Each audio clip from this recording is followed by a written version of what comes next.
बिस्मिल्लाहिर्रहमानिर्रहीम। This is Sajjad Ali and you are watching English made excellent YouTube channel पे एक और वीडियो के साथ आपकी खिदमत में हाज़िर हूँ। लास्ट टाइम हमने जो लेक्चर रिकॉर्ड किया था वो पास्ट परफेक्ट कंटिन्यूस टेंस का था। इस लेक्चर में हम इंशाल्लाह वल खैर फ्यूचर परफेक्ट कंटिन्यूस टेंस को जो है वो डिस्कस करेंगे। लेकिन लेक्चर में आगे बढ़ने से पहले एक रिक्वेस्ट ये कि अगर आप इस चैनल पर नए हैं तो बराए मेहरबानी इस चैनल को सब्सक्राइब करें, वीडियोज़ को लाइक और शेयर करें। तो आइए आगे बढ़ते हैं लेक्चर में और सीखते हैं future perfect continuous tense. Future perfect continuous tenses में से एक ऐसा टेंस है जो बहुत ही कम या बिल्कुल ही ना होने के बराबर जो है वो इस्तेमाल किया जाता है। इवन नेटिव स्पीकर्स जो हैं वो इसको बहुत ही कम इस्तेमाल करते हैं। आपने नोटिस किया होगा कि ज़्यादातर जो हम बात करते हैं या नेटिव स्पीकर्स बात करते हैं वो present simple tense, past simple tense, future या ज़्यादा प्रेजेंट कंटिन्यूस या उसके कुछ टेंसेस और प्रेजेंट परफेक्ट और बिल्कुल ही जो है वो कम जो है वो future perfect continuous tense use करते हैं। तो so far as use of this tense is concern, the future perfect continuous tense is used to show that an action started in the past and will remain continued up to a certain time in future. इस ज़मान का जो इस्तेमाल है ऐसे कामों के लिए इस्तेमाल होता है ये कि जो काम माजी में स्टार्ट हुए हों, शुरू हुए हों और आने वाले वक्त में किसी मखसूस मुद्दत तक जो है वो जारी रहेंगे और वो ख़त्म हो जाएंगे।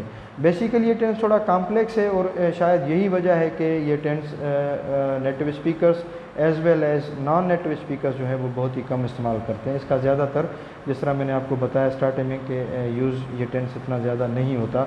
ज़्यादातर हमारा काम सिंपल टेंसेस कंटिन्यूस या प्रेजेंट परफेक्ट तक जो है वो हो जाता है या मॉडल वर्ब्स हम यूज़ कर लेते हैं। लेकिन so far as use of future perfect continuous tense is concern it is very rarely used. Future perfect continuous tense future continuous tense से इस हवाले से भी मुख्तलिफ है कि जो भी परफेक्ट टेंसेस होते हैं उनमें हमें जो है वो टाइम फ्रेजेस यूज़ करने होते हैं या एडवर्ब्स ऑफ टाइम देने होते हैं। अदरवाइज़ परफेक्ट टेंसेस में और फिर सिंपल टेंसेस जो हैं उनमें कोई भी डिफरेंस नहीं रह जाता। तो इसी तरीके से फ्यूचर परफेक्ट कंटिन्यूस टेंस और फ्यूचर कंटिन्यूस टेंस जो हैं उनमें एक ही चीज़ का डिफरेंस होता है कि परफेक्ट फ्यूचर कंटिन्यूस जो है उसमें हम टाइम फ्रेजेस यूज़ करते हैं, एडवर्ब्स ऑफ टाइम यूज़ करते हैं और फ्यूचर कंटिन्यूस जो सिंपल एक फ्यूचर कंटिन्यूस टेंस है उसमें हम कोई भी टाइम फ्रेजेस यूज़ नहीं करते। बेसिकली टाइम फ्रेजेस यूज़ करने का मकसद ये होता है कि हम इस चीज़ का तयन कर सकें या इस चीज़ को डिटरमिन कर सकें कि परफेक्ट में कौन सा सेंटेंस बनाना है हमने और बकाया जो ऐसा बचता है वो कौन से टेंस में करना है। तो ज़्यादातर जो है फ्यूचर परफेक्ट कंटिन्यूस टेंस वो टाइम फ्रेज या टाइम वर्ड्स यूज़ करके हम इस्तेमाल करते हैं या फिर इसको दो हिस्सों में करते हैं, एक प्रेजेंट सिंपल में हो जाता है और दूसरा फिर फ्यूचर परफेक्ट कंटिन्यूस टेंस में बन जाता है। बाकी के परफेक्ट टेंसेस की तरह इस टेंस में भी जो है हम टाइम वर्ड्स या एडवर्ब्स ऑफ टाइम या टाइम फ्रेजेस यूज़ करेंगे ताकि future perfect continuous tense future continuous tense से नुमायाँ हो। तो आइए देखते हैं सेंटेंसेस। सारा दिन बारिश होती रहेगी, मतलब सारा दिन जो है यहाँ पे एक टाइम रेफरेंस है और होती रहेगी जो है वो कंटिन्यूस फॉर्म को जो है वो रिप्रेजेंट करता है। वो 2 हफ्तों से फ्रांसीसी ज़बान सीख रही होगी।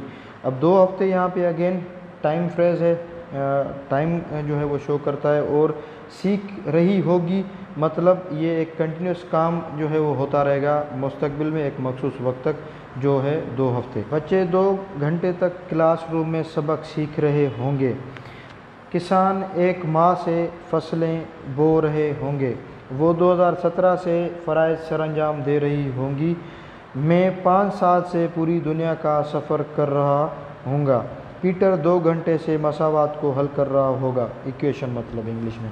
अब यहाँ पे एक चीज़ आप नोटिस करें कि यहाँ पे टाइम फ्रेज भी है और एक कंटिन्यूस एक्शन भी शो हो रहा है। फॉर एग्ज़ाम्पल किसान 1 माह से फसलें बो रहे होंगे मतलब 1 माह से उन्होंने तकरीबन 30 दिन फॉर एग्ज़ाम्पल पहले एक काम शुरू किया था या करेंगे और उसके बाद ये कंटिन्यूसली चलता रहेगा एक मखसूस वक्त तक। और दूसरा जुमला फॉर एग्ज़ाम्पल वो 2017 से फ़राइज़ सरअंजाम दे रहे होंगे मतलब अब फॉर एग्ज़ाम्पल 2017 आने वाला है तो 2017 से लेके ऑनवर्ड्स वो अपने फ़राइज़ कंटिन्यूसली सरअंजाम देते रहेंगे up until a certain time in future. Important points में सबसे पहले शल हैव बिन और will have bin 2 helping verbs हैं इस टेंस के और इंग फॉर्म जो है वो इस टेंस में यूज़ होगी मेन वर्ब की। और टाइम फ्रेजेस जिस तरह मैंने आपको बताया कि इस टेंस में यूज़ होते हैं by this week, by coming week, next month, coming month, next year, इस तरह के जो हैं वो एक्सप्रेशंस यूज़ होंगे। और फॉर कभी कभी हम यूज़ करते हैं for period of time show करने के लिए। तो these are the important points that you are suppose to keep in your mind while making sentences with regard to future perfect continuous tense. यहाँ पे मैं आपके साथ एक और चीज़ डिस्कस करता चलूँ कि फ्यूचर परफेक्ट कंटिन्यूअस टेंस हो या बाकी के कंटिन्यूअस टेंसेस हो, कुछ वर्ब्स ऐसे होते हैं जो प्रोग्रेसिवली यूज़ नहीं होते, जिनकी लिस्ट में मैं पिछले लेक्चर्स में आपके साथ शेयर करता आया हूँ।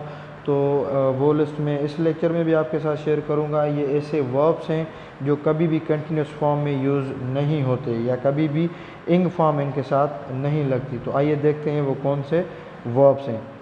तो उमूमी तौर पे ये तीन कैटेगरीज़ हैं ऐसे वर्ब्स की, जिनमें एब्स्ट्रैक्ट वर्ब्स, पॉजेसिव वर्ब्स या पोजीशन वाले वर्ब्स और इमोशन वाले वर्ब्स आ जाते हैं। ये ऐसे वर्ब्स हैं जिनको हम कभी भी कंटिन्यूस फॉर्म में यूज़ नहीं करते या इनके साथ हम कभी भी इंग फॉर्म नहीं यूज़ करते। ये वो वर्ब्स हैं जिनको हम नॉन प्रोग्रेसिव वर्ब्स कहते हैं। For example believe, doubt, feel, imagine, know, dislike, love, hate, prefer, realise, recognise, remember, see, suppose, think, understand, want, wish, appear, hear, look, see, seem, smell और sound. दूसरी list में आ जाते हैं taste, agree, deny, astonish, disagree, impress, mean, please, promise, satisfy, surprise, belong, concern, consist, depend, fit, involve, lack, matter, need of, own, possess and weigh. तो ये ऐसे verbs हैं जिनके साथ हम कभी भी इंग फॉर्म यूज़ नहीं करते। Therefore these verbs shell never be used in continuous tenses. उम्मीद करता हूँ आपको यहाँ तक ये चीज़ें समझ में आ गई होंगी। अब आगे बढ़ते हैं और देखते हैं सब्जेक्ट और हेल्पिंग वर्ब एग्रीमेंट।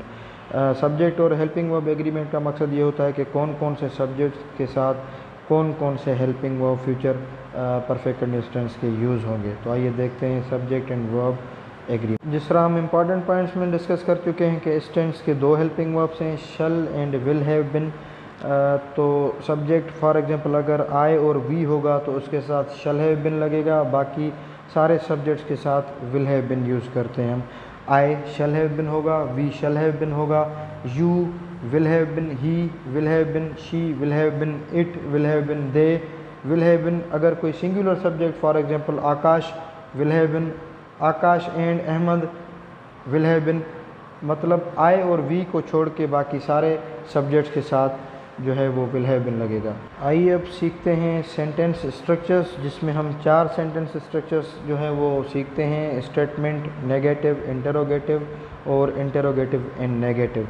तो सबसे पहले स्टेटमेंट सेंटेंसेस के लिए सबसे पहले हम सब्जेक्ट रखते हैं। उसके बाद सब्जेक्ट की मुनासबत से या तो शल हैव बिन या विल हैव बिन रखेंगे, फिर मेन वर्ब की इंग फॉर्म रखेंगे और फिर ऑब्जेक्ट रखेंगे। और सेंटेंस फॉर एग्जांपल होगा सारा दिन बारिश होती रहेगी, it will have bin raining all the day long.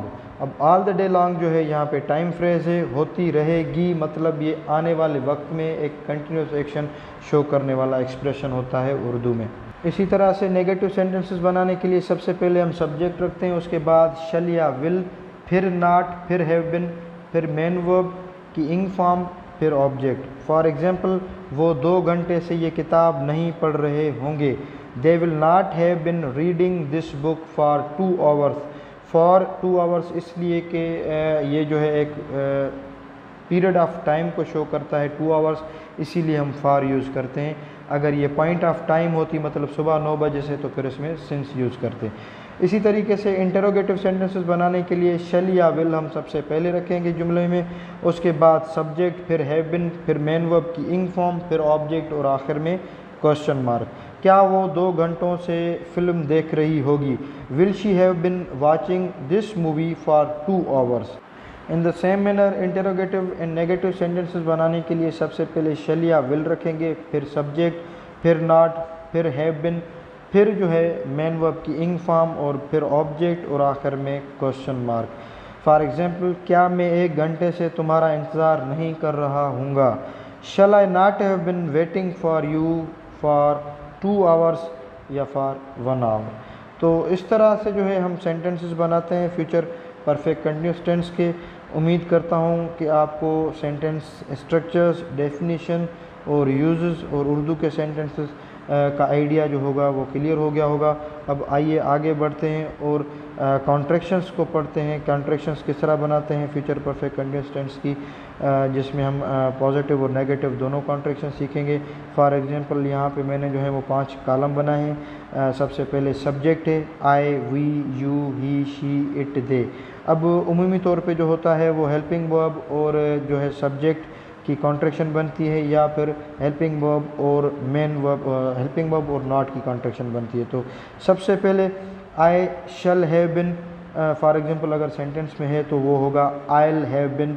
We shall have been तो we'll have been, you'll have been, he'll have been, she'll have bin, Atal have been, they'll have been. अब यहाँ पे एक चीज़ आपके साथ मैं discuss करता चलूँ कि कॉन्ट्रैक्शंस जो होती हैं हम इनफॉर्मल राइटिंग में यूज़ करते हैं और स्पोकन जो है वो लैंग्वेज में यूज़ करते हैं। ये फार्मल या फार्मल राइटिंग में कभी भी जो है वो यूज़ नहीं होती कॉन्ट्रैक्शन। आई होप कि आपको फ्यूचर परफेक्ट कंटिन्यूअस टेंस जो है वो समझ में आ गया होगा, सेंटेंसेस और कॉन्ट्रैक्शंस वगैरह, स्ट्रक्चर्स वगैरह। तो आइए अब बढ़ते हैं प्रैक्टिस सेंटेंसेस की तरफ, जिसकी मदद से इंशाल्लाह आपका और कॉन्सेप्ट जो है with regard to this tense Urdu के सेंटेंसेस और इंग्लिश के सेंटेंसेस के हवाले से क्लियर हो जाएगा। सबसे पहले प्रैक्टिस नंबर 1, वो एक माह से छुट्टियों का मज़ा ले रहा होगा। He will have bin enjoying the holidays for a month. बच्चे 2 घंटे तक क्लासरूम में सबक सीख रहे होंगे। The children will have been learning lesson in the classroom for 2 hours. किसान 1 माह से फसलें बो रहे होंगे। The farmers will have been sowing crops for 1 month. वो 2017 से फ़राइज़ सरंजाम दे रही होंगी। She will have been performing duties since 2017, क्योंकि यहाँ पे पॉइंट ऑफ टाइम है 2017, तो इसलिए सिंस यूज़ हुआ है। मैं 5 साल से पूरी दुनिया का सफ़र कर रहा हूँगा। आई विल हैव या I shall have been travelling around the world for 5 years. Peter 2 घंटे से हिसाब कर रहा होगा। Peter will have been solving the sums for 2 hours. मैं इस महीने की आखिर तक छुट्टियों का मज़ा ले रहा हूँगा। आई विल हैव या I shall have been enjoying the holidays by the end of this month.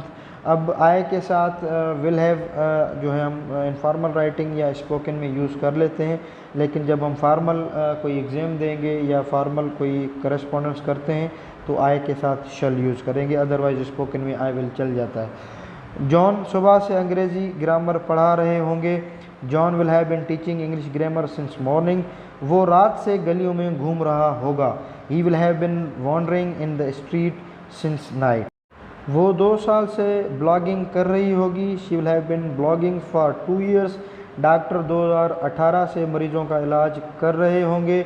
The doctor will have been treating patients since 2018। मैं यहाँ 6 बजे तक 3 घंटे इंतज़ार कर रहा हूँगा। I shall have been waiting here for 3 hours by 6 o'clock। जब मैं ये कोर्स मुकम्मल करूँगा तो मैं 20 साल से अंग्रेज़ी सीख रहा हूँगा।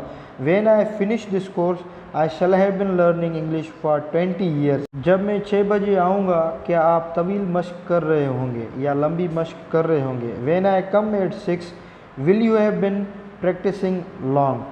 तो इस तरीके से जो है हम present future perfect continuous tense के सेंटेंसेस बनाते हैं। लेकिन जिस तरह मैंने आपके साथ स्टार्टिंग में ही डिस्कस किया था कि ये टेंस क्योंकि थोड़ा कॉम्प्लिकेटेड है, तो इसी वजह से शायद नेटिव स्पीकर्स या नॉन नेटिव स्पीकर्स जो हैं इसको बहुत ही कम इस्तेमाल करते हैं। तो उम्मीद करता हूँ आपको ये टेंस जो है वो अच्छे तरीके से समझ में आ गया होगा। अगर कोई चीज़ समझ में नहीं आई तो let me know in the comment box. और एक बात और आपके साथ शेयर करता चलूँ कि अल्हम्दुलिल्लाह आज जो है हमने टेंसेस मुकम्मल कर लिए हैं। ये टेंसेस का आखिरी लेक्चर था। इसके बाद इंशाल्लाह वल खैर हम नरेशन स्टार्ट करेंगे, तो फिर मिलते हैं नरेशन में इंशाल्लाह वल खैर। और एक रिक्वेस्ट ये कि अगर आप इस चैनल पे नए हैं तो बराए मेहरबानी चैनल को सब्सक्राइब करें, वीडियोस को लाइक और शेयर करें। तो मिलते हैं अगले लेक्चर में विच इज़ ऑफ नरेशन। तब तक के लिए अपना और अपने अहलो अयाल का बहुत ज़्यादा ख्याल रखिएगा। खुदा हाफिज़।